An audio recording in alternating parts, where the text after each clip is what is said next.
Bonjour les amis. Ceci est le conte des deux chats et du singe qui vient d'être tiré de la région de Marrakech. Il était une fois deux chats qui avaient volé une galette de pain. Ils l'emportent puis se prennent en querelle à son sujet. Puis il suffisait qu'un chat dise à l'autre « Je m'en vais faire le partage » pour que l'autre chat répond « Pas question, tu vas me léser ». Là, ils portent leurs différends devant le juge. Arrivés chez ce magistrat, ils vont lui dire « Par Dieu, monseigneur, il faut que vous nous partagiez cette galette. » Là, le juge répond « Mes petits amis, vous autres chats, vous êtes insupportables. Aucun de vous ne ferait la moindre concession à l'autre.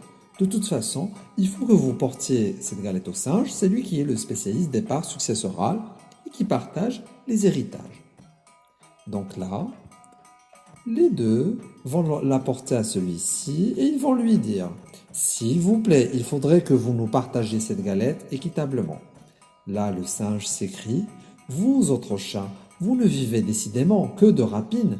Allez-vous-en, votre affaire est insoluble. Quant à moi, seuls peuvent me retrouver ceux qui recherchent vraiment la justice. » Là, ils s'exclament et lui disent « Monseigneur, c'est bien ce que nous recherchons. D'ailleurs, c'est le juge qui nous a adressés à vous. » Et là, le singe dit « D'accord, si c'est effectivement la justice que vous souhaitez, et du moment que le juge qui vous a envoyé, c'est entendu. » Il ajoute « Donnez-la-moi cette galette. » Là, le singe la prend, la met sur la balance et la partage en deux. Dès qu'il avait mordu un bout de la moitié qui était plus lourde que l'autre, il la remet sur la balance. Mais voilà qu'elle avait trop diminué. Il mordait un petit bout de l'autre moitié encore. Bien que nos deux plaideurs commencent à se rendre compte que la galette allait disparaître dans la bouche du singe, ils s'exclament et vont s'écrier « Pour l'amour du ciel, arrêtez l'opération, ça suffit comme ça pour sûr le partage.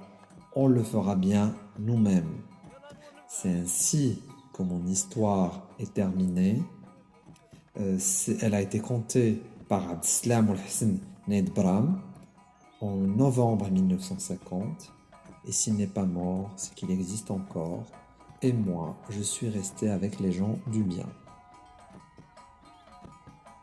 Suivez Contes et Trésors sur Facebook et Instagram. Notre page est conte au pluriel, .trésor au pluriel. Laissez-y vos commentaires et suggestions. Il nous fera un plaisir de les lire.